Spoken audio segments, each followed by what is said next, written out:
jump on the donate link, grab some merch. 23 more amazing presentations to go, so give this charity a little bit of love if you can. I see BB Raven and Kyle Krause have donated. Thank you very much. Gets us that much closer to our goal. And Yeah, don't forget to, if you're in need of a sweatshirt or a t-shirt, coffee mug, the Teespring link.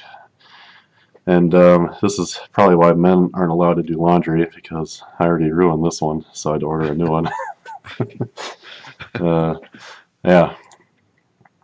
Anyways, up next we have Mike Blumenthal. I will get him on the line and we get going. If I can find him here.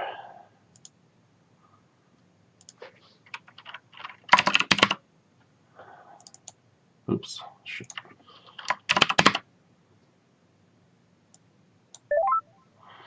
Here we go. Mike, how you doing? I am doing well. How about you? Doing fantastic. Thanks so much for joining us. Hi, Mike. Hello. Cool. So if you guys out there don't know who Mike is, he's been a pretty big name in the local SEO world for quite some time. That and an hour of research puts me 3 minutes ahead of the crowd. Yep. It's just changing world. So yeah, definitely. If you want to go ahead and just introduce yourself a little bit, you're sure. Welcome to. Mike Blumenthal. Some people refer to me as Professor Maps.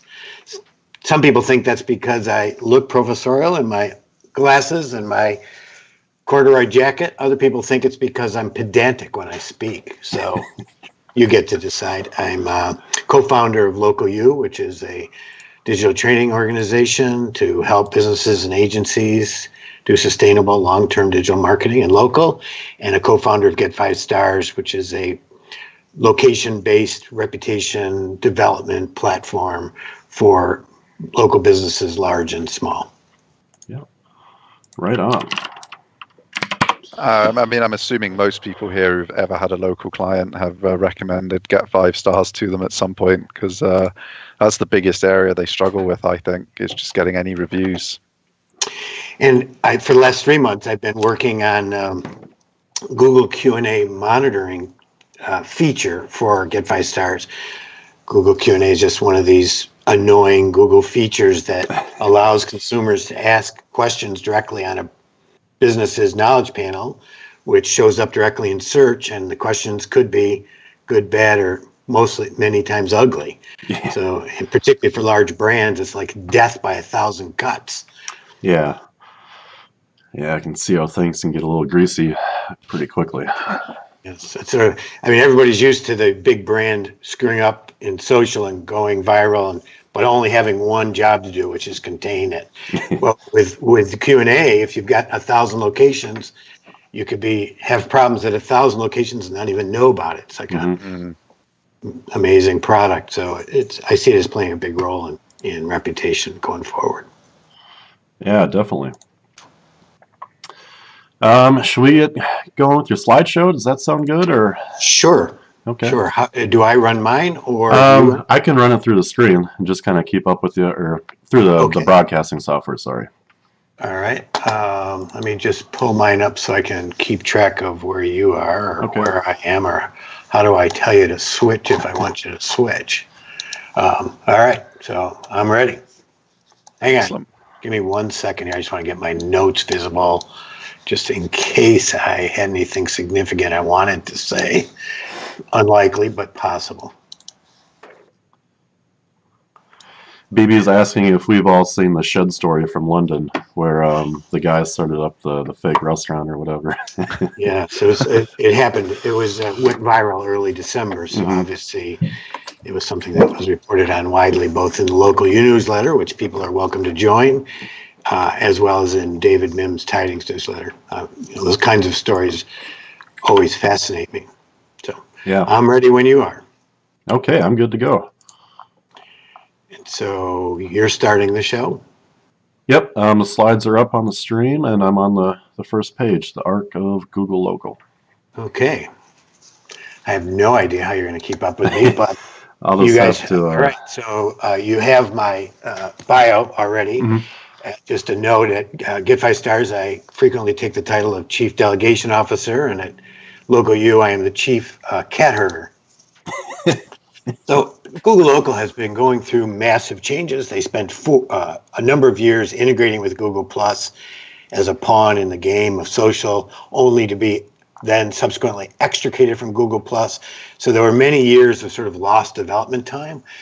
So I wanted to just give people sort of a background on some of the recent developments that have occurred over the past couple of years with Google Local to try to position local in the bigger picture. So from 2014 to 2016, as they extricated it from Plus, they essentially have been in the process of building an all new modular backbone platform in the GMB, where they're attempting to consolidate bulk and individual clients into a single dashboard.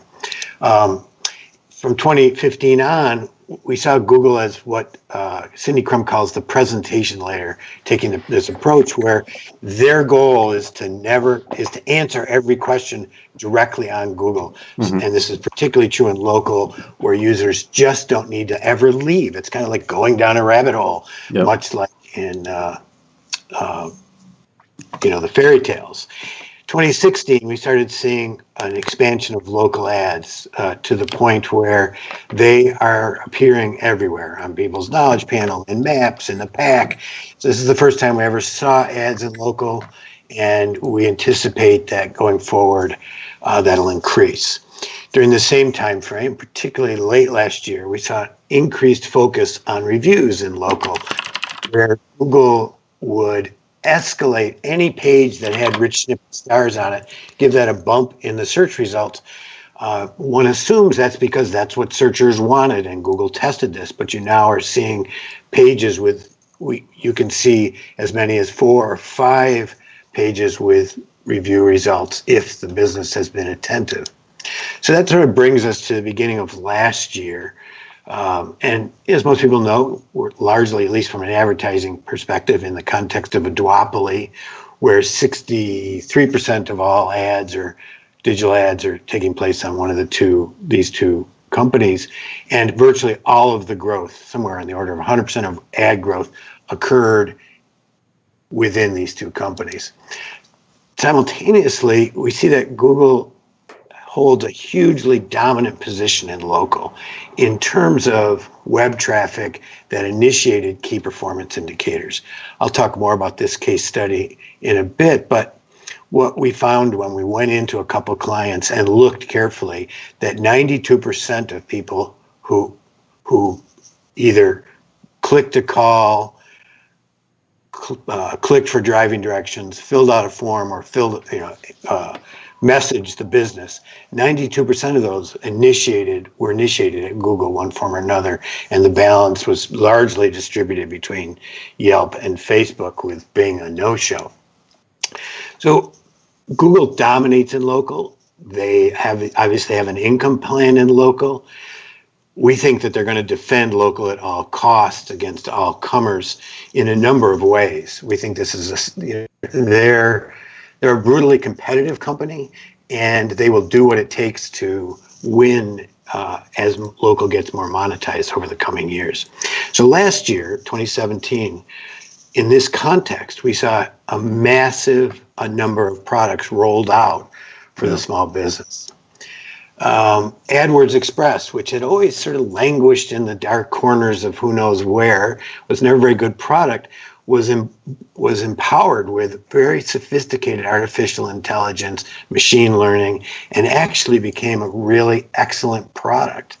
In February of last year, we started to see what was at the time called Home Services Ad, which was subsequently renamed Local Services, not even Local Services Ads, Local Services. And this was a pay-to-play project in spammy industries where Google actually verified businesses as trustworthy in the local marketplace. We think this is part of a bigger plan, one that Andrew Shotland calls gooberizing local, where they become the brand of choice in local by doing things like guaranteeing local contractors and sort of disintermediating local brands. We also saw their first foray into local website building.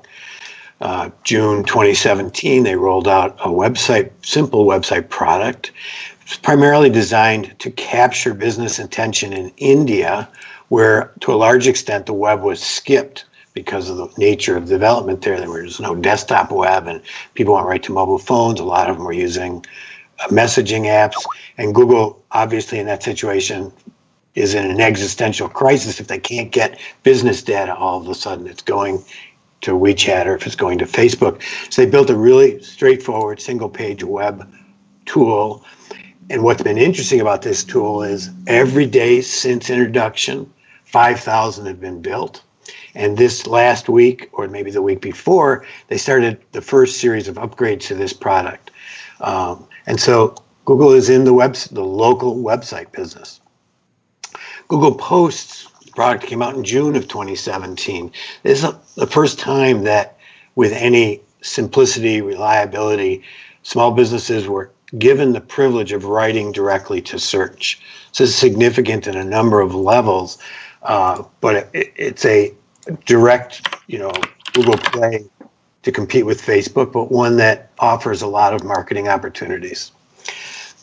Shortly thereafter, they introduced Google Chat, which was called Google Messaging at the time, which allows consumers to directly interact with a business via their knowledge panel. And then in 2017, they announced what I talked about earlier, which is Google Q&A, which is a crowdsourced FAQ product right in the knowledge panel. Initially, it was only introduced on mobile. It wasn't very visible. It's becoming much more visible. Businesses can participate, consumers can participate, and pretty much fair game. Now, obviously, and this can appear directly in a business's knowledge panel. It's an upvote system. And if a question gets upvoted at least once, it then is eligible to appear in the knowledge panel. And the question might be a negative question. So it's a huge potential brand hazard that Google has delivered to locations. We're seeing in an analysis I did recently, GetFiveStars, on average, 1 out of every 4 businesses now has a question, and roughly 12 to 15% of those are violations of terms of service of Google, and often are reputation-related comments, not questions. In a sort of parallel development, Google has been working on their API for Google My Business. This is for the first time ever, when this I think rolled out in late 2015, they've had this TikTok development every 6 months, a minor development every year, a major number upgrade to it. This has been the first time ever that Google said to enterprises, we want to help you get your listings, maintain your listings, control your listings. So it opened up Google My Business, which previously had just been for small businesses, to enterprise interactions. And then in October 2017, they partnered with 12 booking companies and integrated bookings directly into the knowledge panel, so that spas and health and exercise areas and lawyers even, if they participated with one of these 12 booking companies, could have an immediate transactional capability and on Google Knowledge Panel.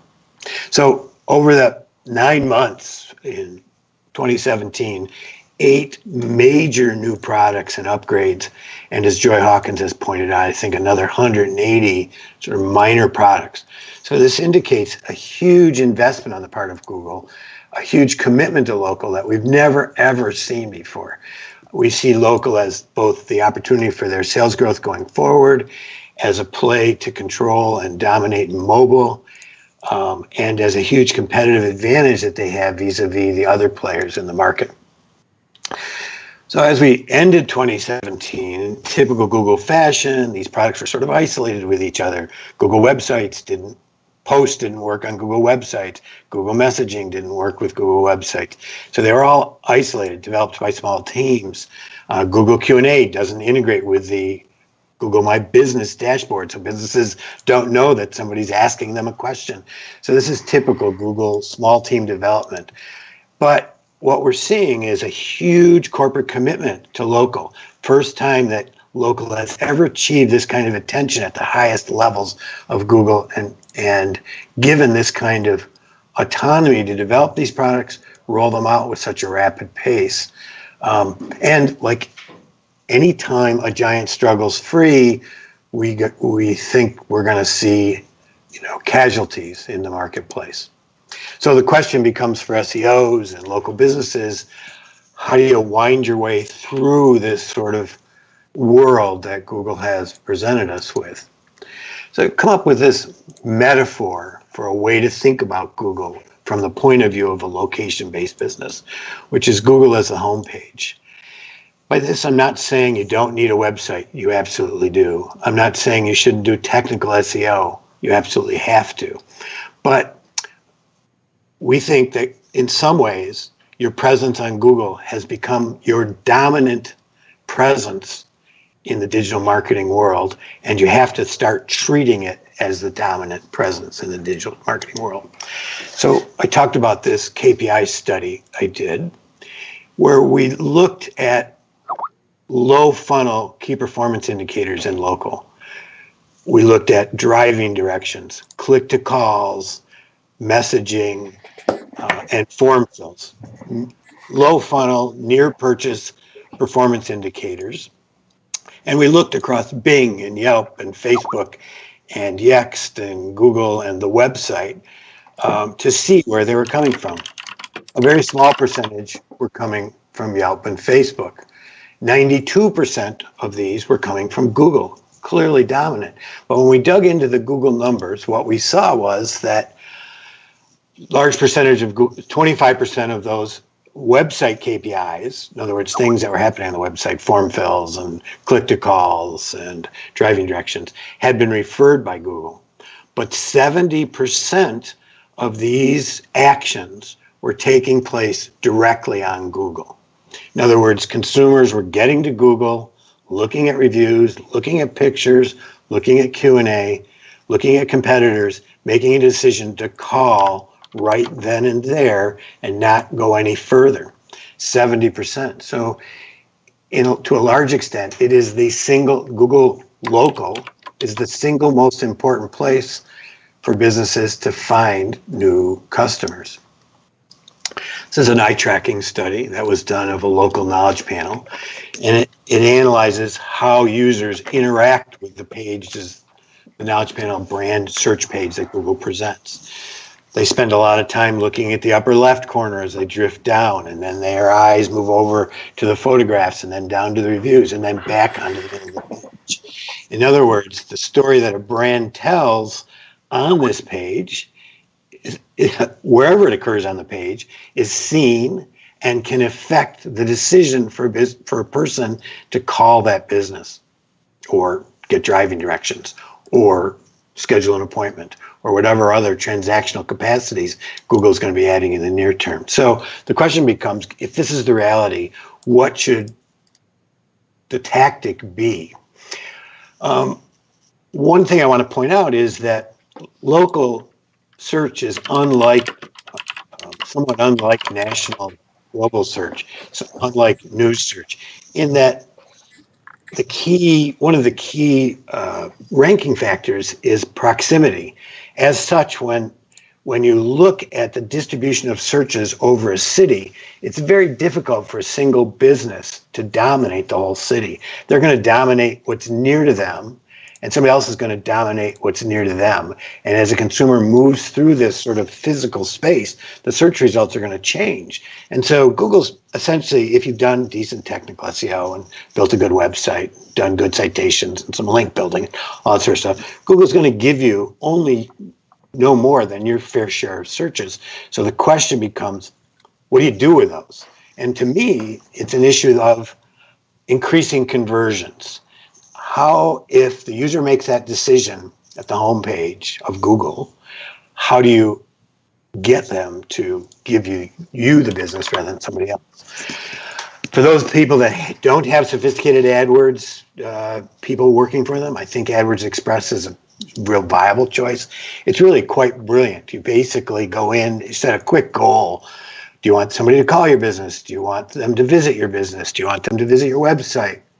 You can instantly target geographically very precisely, so you can go into the neighborhoods that you just want to serve. You then add a phone number and turn it on, and it's really ready to go. That many steps. It's super simple, and it continually adjusts over time to improve delivery, and it's cheap. So this is a threat to anybody who's any agency that's delivering $300 to $500 AdWords packages every month, like the YP companies, because Google's AI can do it equally as well, and perhaps even better and less expensive. Mm-hmm.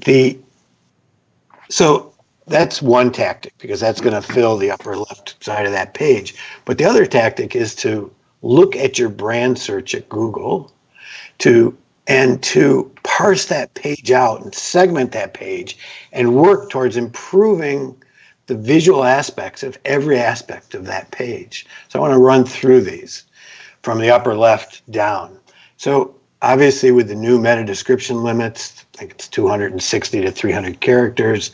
It's a huge opportunity for businesses to improve conversions of their pages on their critical pages.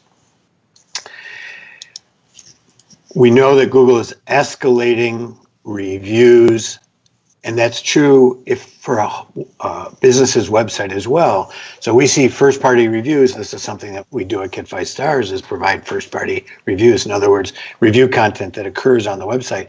If Google's going to give it stars and you can get those reviews, which we found is quite easy, then why shouldn't you take advantage of it? The most recent research I saw, which I reference here, showed a 35% lift in CTR. In some long tail queries, I've been consulting with a large digital dental practice and SEO company, and they're seeing up to 400% lift in click-through rates by having first-party reviews on your web pages. So it's a huge conversion factor. Third-party reviews. As you move down the page, it's critical that a brand, that a business have a consistent story to tell. It isn't just reviews at Google. It isn't just first-party reviews. Google will show up to 3 or 4 additional review sites: Facebook, Yelp, in this case, The Knot, a vertical site. And I think businesses need to think about where else beyond the obvious Google can they get reviews. Google is highlighting these. They're escalating them in the search results. They clearly think it's important to the searchers, and I think it's important to rank. So it not only gives you that visual edge and fills out the story, but I think that it affects your rank as well. And as you move over to the page, the upper right, clearly photography is critical. Every local business I look at that's quote unquote optimized their page, well, maybe not everyone, 9 out of 10, have terribly skanky photographs. And stop for a second and think about it. If the consumer is getting to this page and making a decision between you, the jeweler, and the jeweler down the street, images are going to have a huge impact on that. Images are inexpensive. You can take great photos with an iPhone, or it's not that expensive to hire a professional photographer. Now you can see these stats here. In this case, Google is saying that she gets 165% more visits than businesses like her because she monthly uploads a new photo or two, and all of her photos are really attractive. Mm-hmm. It's a huge conversion opportunity. Obviously, it's self-evident to people in the SEO world. Google reviews are critical. They're critical not just for the stars they show in the knowledge panel, but because Google extracts sentiment from them. It's important that you keep an eye on both your Google reviews, but you don't need a gazillion of Google reviews and no reviews elsewhere. You need a slow, steady pace of them. But then as you move down the knowledge panel below the Google reviews, you see something called reviews from the web. Google will give you up to 3 highlights of reviews, including your first-party reviews, including Facebook and vertical site reviews. They won't include TripAdvisor or Yelp or Better Business Bureau in this section. And so, again, if Google's highlighting this, they're going to give you the space. At some of these vertical sites like the Knot, you only need 1 or 2 reviews to be highlighted there. Then why not take advantage of it? As I talked about earlier, and as you move further down this page, Google is giving you space on the brand search page to communicate directly with your clients. This tool is a very, very powerful tool that helps conversions. All the research indicates that it's a supplemental traffic, not replacement traffic. It's traffic you wouldn't have gotten otherwise. And I've seen a couple of businesses use this really well. In Barbara Oliver's case, she uses it for brand building and storytelling. She doesn't say, I sell engagement rings. What she does is she highlights the stories of this romantic gentleman who asked his bride-to-be in Central Park to marry him. She doesn't have to say she sells engagement rings because she's creating emotion around the story that her clients are living, and that's very compelling as a way to enhance her knowledge panel. Education is another great tool here. If you're in a business that is technical, for example, this is a spa business, I wouldn't have a clue how to treat my water. This would be a compelling aspect of a brand search. If I saw it, it would indicate to me that the business really does care once they're done selling me the spa that I will be successful. This example came from Matt McGee. His wife is a real estate agent.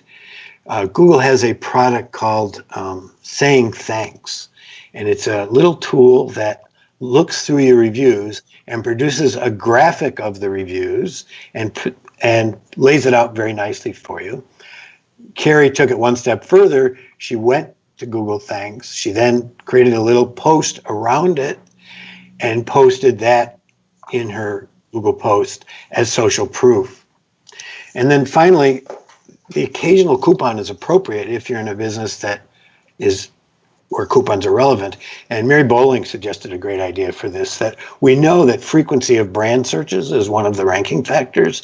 And it's a great way to distribute your coupons is by putting them on Google Posts. And then when a client calls, just say, gee, look up our current coupon on Google, and you'll find it there. It's a great way to drive brand searches, which has an impact on rank, as well as satisfy and entice the customer that just called in that maybe isn't coming in or hasn't decided. Now, as a note, a lot of businesses and a lot of SEOs don't do a good job of tracking these people who are moving perhaps from Google into your website. So it's critical that you use campaign tracking across all of the URLs that Google lets you put out there, both your main URL, if you have a product or service or appointment URL, and post, so that you can see and understand how many of these folks potentially are converting. So Google Q&A, I mentioned at the beginning. I think that it's one of these real problem areas that people aren't aware of yet. It came out in August. It's sort of under the radar, mobile only. It was released in December to the desktop, and we saw a dramatic spike in usage. In large brands, we're seeing up to 90% of the locations having questions on them. But it's different across different verticals. Some verticals have more questions, like auto dealers. Some verticals, like plumbers, have fewer. So dental surprised me, though, with 15% of all locations we looked at had Q&A. Is one of these things that could be a dream come true. In the case of Barbara, she wrote her own questions and she posted them, and she sent her customers out there using GetFiveStars to leave a review. And Keith took that time to not only leave a review, but to answer this question in a way that she couldn't. And so for her, Q&A is a very positive brand building statement, social proof. But in the case of Twin City Jacuzzi, local guide Samuel K, is saying, don't go to Twin City, go someplace else. And this particular question and answer is just one vote away from infamy, one vote away from the knowledge panel getting huge exposure. The other thing we found that 11% of the questions were reputation related. They weren't even questions, they were comments. An example of one I found on a Walmart. Yikes, who wants this on their knowledge panel? I sure wouldn't. We saw questions significantly worse than this. In fact, in one major brand, we saw a black person who asked whether other people thought that this location was racist. I mean, and then it was answered by a Native American who agreed with them. I mean, the only thing worse than getting a question like that on your knowledge panel is being that. So we see this as a huge brand liability, and yet they don't even know it's happening yet. I mean, this is brand new, and the worst company do not go to. They do not treat customers well. I will make sure to tell everyone how awful these people are. It's like, who needs this on quote unquote their brand page, right? So this is something I think businesses need to get out in front of soon. This is sort of the newest local social environment, and it's happening. And it's critical that, like reviews, you don't bury your head in the sand. You don't wait. You need to get out there early and set the right tone. So I put together a 5-point plan for dealing with this. Plan your content, post your content, monitor your content, respond to other questions in your own, and report the ones that are inappropriate. So planning and posting here, this is meant as a way for people, meant by Google as a way to facilitate the journey of the searcher to your business. So I think you want to gather real questions. These shouldn't be salesy, and they should be written in the customer's voice, not in the business voice. And you want to add them yourself to this panel, get them posted. And then you want to start monitoring this. Now, Google did not offer any monitoring via the Google My Business or via the API. So this is a huge problem if you have more than one location. You can, if you have a single location and you have an Android phone and you're logged into the Google My Business with the same login as your Android phone, they will give you alerts on that phone. Obviously, once you move beyond 1 or 2 locations, this becomes problematic. So for the last 3 months, I have been sort of heads down working on a Google Q&A monitoring, alerting, and reporting system, which we released, what's today? Today's Thursday. We released it Tuesday. Oh, cool. Which is I'm really proud of it. And it really helps businesses stay on top of this by facilitating reporting, tracking which ones report, if they've been taken down or not. So if they haven't been, you can escalate them. So, and then you need to have a response plan, right? This is, again, going to be seen by the world. It has to be your best business voice. You want to answer your own questions. It's totally within Google guidelines to ask and answer questions. As a note, this question, do I need my jewelry to be appraised, was written by Barbara in the customer's voice. But note that at this level, which is just one click in from the notes panel, it doesn't show who wrote it, but it does show who responded to it. We see a lot of local guides responding to complicated questions with dumb answers, like yes, no, or maybe. So we think the business needs and should be actively engaged. They want to become the authoritative voice. And there's no reason why the business shouldn't upvote good answers. Like in Barbara's case, where the customer answered it better than she, get those up there. Again, this is a social context, and the crowd can do funny things. And if the tone, we also know from research that when new people join the crowd and the crowd is negative things happen. And so it's important that businesses stay on top of these questions in an effort to at least engage in the conversation and create some equity. So Google does have a reporting mechanism. They just released new guidelines that are similar to the previous review guidelines. It has to be deliberately and obviously fake content or off topic or defamatory. We we allow you to get directly to this question from our product, or you can go out to your own knowledge panel, look the question up. There's a report button, and then Google asks for a reason. So with all of these, first-party, website enhancements of meta descriptions, first-party reviews, third-party reviews, Google reviews, great photographs, Google Posts, Google Q&A, Google reviews from around the web, we think a business should be paying a lot of attention to this page and working to optimize it step by step over time. So the question that somebody asked me is this idea of Google as the new homepage, is it just a metaphor, or does it have substantial sort of technical and user implications? And the more I thought about that question, the reason they asked that question, they said, well, my brand panel is only seen, according to Google Insights, 25% of the time. Well, if that's the case, why should I worry about this homepage so much? And my answer to that, after I thought about it, was Google has done a ton of A/B testing. They test these pages more than anybody. Clearly, they've determined that the consumers want this information. They also scrape everywhere on the web and then elevate information like sites with reviews. So so not only is Google elevating information that you're seeing on this page, so for consumers, they're also saying this is what they have found out about the business.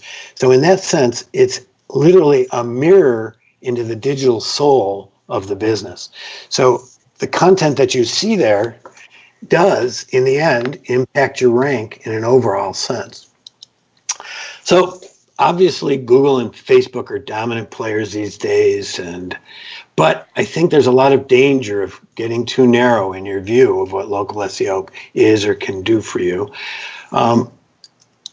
Simultaneously and so I want to just look quickly at why you might want to be thinking of beyond Google and Facebook in this context.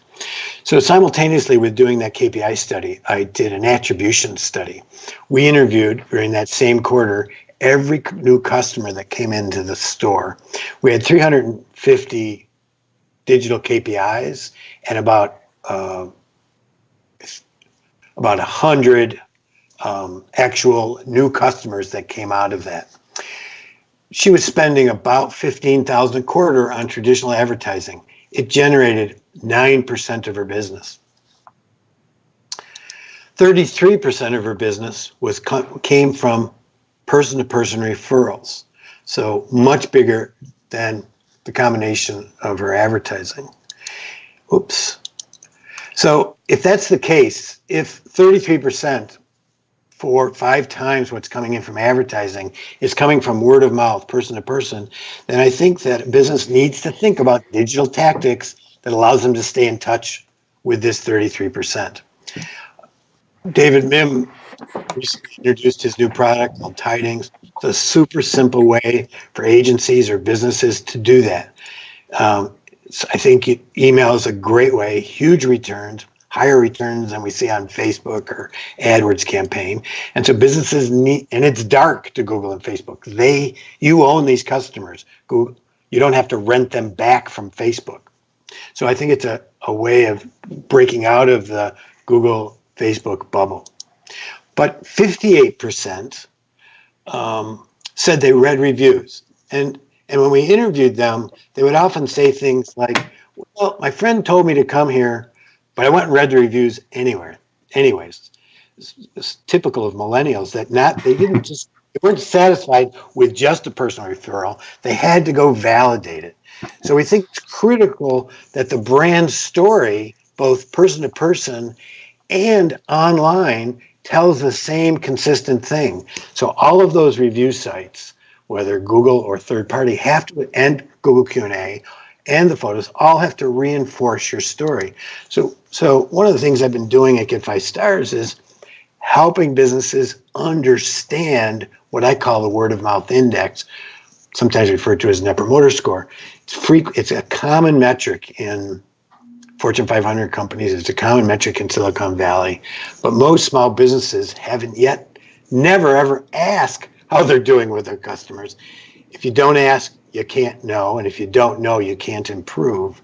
And so I see business improvement at the core going forward of winning in local. I see Google as trying to emulate those things that people do in the real world with their algorithm, and quality improvement is a critical part of that. So it's a pretty crazy world in local, a lot of changes, but in the midst of this chaos, there's huge opportunity. One closing note here, that all too often when I look at small business websites, that they aren't monitoring, they haven't defined critical performance indicators, and they aren't accurately monitoring across all the potential sources. This starts with your website with things like either Event Tracker or Tag Manager, and making sure that you're have clearly identified the behaviors you want consumers to take when they arrive to your website. Do you want them to call? Do you want them to get driving directions? Do you want them to fill out your contact? And then you track those, and you track the sources of those, but you don't just track them there. You track them across the internet, because a lot of transactions, your website is becoming a data feed to Google. And if that's the case, a lot of these transactions are going to continue to occur at Google. So you have to have an aggregate view of it. And with that tracking of critical KPIs, you can then make an intelligent decision how to allocate your digital resources. So that's my pitch for the day, or my deck for the day. Awesome. What's the next step? I think we'll open her up to some Q&A. I saw some people in the chat had a few questions. Steve, are you back with us? He's muted. Steve, you have to unmute. Your microphone's up in the air. I was hiding too well. Your microphone's up in the air. I can't really hear. Oh, that won't help either. Doubly muted. It's only going to get worse as we get into hour number 22 instead of hour number 2. So keep an eye on me. Do you want to handle the Q&A while I take a quick break? Yeah, go for it. Let's have a quick look. So someone's asking about Google Ads. They said for small businesses, they're very expensive, sometimes with limited results. Is there an inexpensive alternative? Well, Google AdWords Express right now is much less expensive than AdWords. And so it's certainly worth exploring. I think Facebook targeted ads are also very inexpensive right now, worth exploring. But in all three of these environments, if you're choosing to do advertising, you want to again be sure that you've defined goals, you're tracking outcomes, and you know how many of these folks are actually converting. It's not so much that it's expensive or isn't expensive. The question is ROI. Are you getting a return on the ad expenditure? And an example in AdWords Express, I was dabbling with somebody who's in the insurance industry where normal cost per click is $20, $25. They were getting coverage, reasonable coverage in AdWords Express for $1.50, and they were getting a phone call out of it with a pre-roll that would say, this ad is being generated by Google AdWords Express. So the customer was very happy, and it was inexpensive. So it's worth exploring, but I agree, AdWords tends to be expensive. And if you aren't a sophisticated AdWords manager, you can get more expensive because it's easy to make mistakes. Good AdWords managers can continue to drive the price down. But if you're particularly in a competitive market where people are using, brilliant strategies, it's very difficult to compete with those. Like in insurance, they know exactly the value of a given user, and when that user hits their phone system, they know the value of that person. They can look up his buying history, his economic status, and so they can make huge gains, even paying a lot more. So it's very difficult. I think in many markets, difficult area to play in. Yeah, I agree. I mean, I had, just while you were talking about the ROI, I just had one question from towards the end of your presentation. You were talking a little bit about how important it is to track all of those results and all the actions. And I think you had in your mind sort of some of the more complex multi-location businesses and things like that. No, I'm thinking single location business. I think it's critical down to a single location business that a web visit or a like on Facebook, what's the value to a small business of that? I would contend about this much, zero. And I think that there are things that are happening in the digital world that are valuable. If somebody comes to your website and clicks on the call button, hey, that's a hugely valuable transaction. That's a simple thing to track. It's not complicated. You don't need call tracking to do it, although it can be set up with call tracking. You need to put a little event tracking code on there. You can go into your analytics and see. So I would say this is important down to a single location. And I think it's important that a business sit down, if they're working with an SEO or an agency, they define what they want to get out of a digital plan. And it should be concrete things. It shouldn't be page views. Yeah, I agree. I mean, I guess I was thinking about some small businesses where the revenue per lead can be enormous. Like if they're a kind of B2B contractor in, say, the pest control space, and they deal with big sites. So things like traffic, clicks to call, things like that can be very, very small. But, the revenue from the web can be clearly uptrending. They've got tens of thousands of new contracts coming in, but there's often very little data to work with. What areas would you recommend someone expand into first to try and pick up what little data there is to try and get some kind of a picture? So we're talking about a local business? It's sort of semi-regional, but they imagine they do mostly big contract B2B stuff, so there's small amounts of data about the few that do convert, but they're highly, highly valuable when they do. Right. And they're looking to use their data better to capture more, I guess, obviously. So in that context, AdWords is useful as a way of understanding, for example, what people are searching on and how they're converting. So I think one thing is you got to get enough data. So in that context, even if it's expensive, it's probably worth AdWords to put in place a program so that you understand what people are searching for and how they're converting. Once you understand that, then you can roll that data back into your website to improve the content of the website. Then in your website, you want to be sure you're tracking this at your website, but you also want to be tracking where you think people are looking.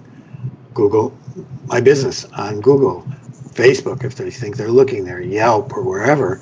You want to put in place enough tracking that you can see this across the web, because more and more the actual transactions that you want, the call, aren't going to be occurring on your website. So not only is your data thin to start, it's getting thinner because these things are happening someplace else. So you have to figure out, and it's not always possible to figure out every place they're calling from, but what we did in Barbara's case was we stopped for a quarter and we asked everybody, how did you get in touch with us? So I think understanding that is critical to making rational decisions in this marketplace. Cool. Couple more from the, we've got Craig Road Jr. saying, it would like some more information on how someone can be fast-tracked as a trusted photographer, and then how the new Passkit integration works with the Google API. I'm sorry, what was the API question? The new Passkit integration. Passkit. I am not an expert in, I'm sorry to say, local has its own areas of expertise, and virtual photography is one of those, and I am not an expert in that. I would suggest you go into the Google My Business forums and look for Treebles, Treebles. He's a top contributor there. He's very knowledgeable about the program and can answer your questions. So Google My Business, look for Treebles. Excellent. And finally, we've got Jason Scherer, who's asking, is there a public link to your study? Which study? Yes. It was right at the beginning of your presentation. Yes, the various studies, they're all at GetFiveStars. I emailed the links to you. Yes, I will post them now. Excellent. Okay. And they will obviously, if they've been emailed into Garrett, they'll all be in the email summary at the end as well that all the subscribers get. So jump on the mailing list and you'll get everything from all the speakers. Yes. So I just want to wish you guys good luck for the next 22 hours. Yeah, it's good. We're flying through these hours. Just 22 minutes ago. So if you collapse, go to Google, look up your local hospital, and hopefully the data will be correct. We can only hope. We can only hope. Have you got any questions, Garrett, to wrap? No, I thought that was all pretty cool. I can't really think of anything off the top of my head. What do you think has been the most interesting change in local search for as long as you've been doing this? To me, this last year was the change. This is, I've been engaged in digital local search since 2005 when Google Maps business listings first hit Google. And I always thought it was the best thing since sliced bread, and I couldn't understand why other people weren't that excited about it. But to a large extent, once they brought out the local business center in 2006, they had only minor changes from then until this past year. And so this past year, Google has elevated local search from sort of an also ran in their pantheon of products to a key critical strategic advantage. And they're leveraging it for both consumers and businesses for engagement as well as for profit. So to me, I mean, local is just getting started because now we're starting to see all these transactions taking place at Google and Facebook and every place else. But so to me, 2017 in aggregate was just a breakout year.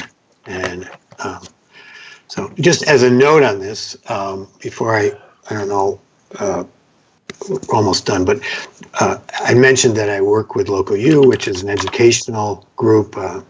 It's a cooperative of 7 or 8 local SEOs. We do put on training periodically, and we do have our next training scheduled. We have 2 trainings coming up in Austin. We have a small business training, which is designed for mom and pops or anybody with location-based businesses on April 11th. And the website for that is localuaustin.com. And then on April 12th, we're doing an advanced session. The 2 sessions work well together, but the advanced session is designed for agencies and in-house SEOs that are dealing with local. That's on April 12th. So if you're interested and you're going to be in the Austin area, that's localuadvanced.com. You're going to be in the Austin area, look us up. Cool. It should be good. Yeah, sounds like it. Does anybody out there have any more questions or anything? You can, I think my slide, I'm on Twitter, M. Blumenthal, Mike at GetFiveStars.com. Feel free to reach out to me if you have questions. Awesome. If the person with the virtual Google Street View wants to be introduced to Treebles, he can email me and I can try and put them in touch. Right on. Excellent. That's really kind, Mike. So thank you very much, Mike. And everyone, if you've enjoyed it, remember to jump on both the Teespring and the Just Giving page. Anything you can give or anything you can buy, even if it's just a mug, it all goes to the charity. Please help us out. People like Mike are giving up their time for free for the good cause and sharing some pretty intense, high-value presentations. So yeah, looks like we had a couple more donations during Mike's speech, so thank you very much. Only a couple? Come on, come on. I had to be better than a couple. How many people were listening? Every one of you guys. We have 71 right now, 72. 71. Okay, so look, I'm going for a 10% close rate here. That means we need another 5 donations. Is that what you're saying? 5 more donations. Come I on, might jabber on until they get tired of me and actually go out and donate, just like on NPR. Jabber, jabber, jabber, jabber, to annoy them so much that they go out and donate. Yep. I actually donated, so you have to count my donation. That's true. All right, we're on 3 then. We just need 2 3. more. All right, 2 more. All right. Well, thank you very much, gentlemen. It was a pleasure. And if I can be of any help to anybody, let me know. Awesome. Thanks again, Mike. Thanks a lot, Mike. Great having you on. Take care. Yep.